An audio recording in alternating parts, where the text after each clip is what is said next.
Welcome to YSM news. Pushpa చిత్రంలో national award అందుకున్న అల్లు అర్జున్ ఇప్పుడు పుష్ప 2 ది రూల్ చిత్రానికి గాను ఉత్తమ నటుడిగా ఎంపికయ్యారు. అయితే తనకు గద్దర్ అవార్డు రావడంపై అల్లు అర్జున్ స్పందించారు. తెలంగాణ ఫిల్మ్ అవార్డ్స్ 2024లో భాగంగా ఈ పురస్కారం తనకు దక్కడం పట్ల అల్లు అర్జున్ ఎక్స్ వేదికగా స్పందిస్తూ పుష్ప 2 చిత్రానికి గాను ఉత్తమ నటుడి అవార్డు అందుకోవడం గౌరవంగా భావిస్తున్నారు అని అన్నారు. అయితే ఈ అవార్డు తనకి రావడం వెనక చిత్ర బృందం కృషి ఎంతో ఉందని తెలిపారు. క్రెడిట్ అంతా దర్శకుడు సుకుమార్ కి, నా నిర్మాతలకు, మొత్తం పుష్ప బృందానికి చెందుతుంది అని చెప్పుకొచ్చారు. అలానే సినిమా విజయం కోసం ఆహర్షలు శ్రమించిన ప్రతి ఒక్కరిని కూడా ఆయన ఈ సందర్భంగా గుర్తు చేసుకున్నారు. ఈ అవార్డును నా అభిమానులందరికీ అంకితం చేస్తున్నాను. మీ నిరంతర మద్దతు నన్ను ఎప్పుడు ఉత్తేజపరుస్తూనే ఉంటుంది అని ఆయన రాసుకొచ్చారు.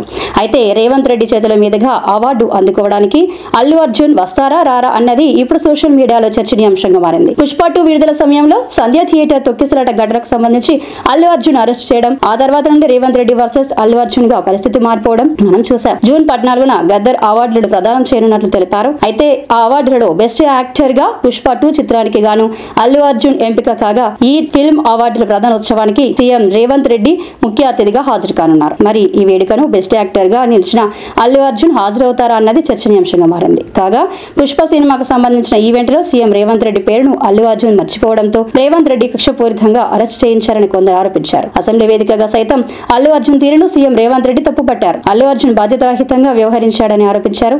మరి ఈ పరిణామాల మధ్య ఇద్దరు ఒకే స్టేజ్ మీద కనిపించనున్నారా లేదా అనేది చూడాలి.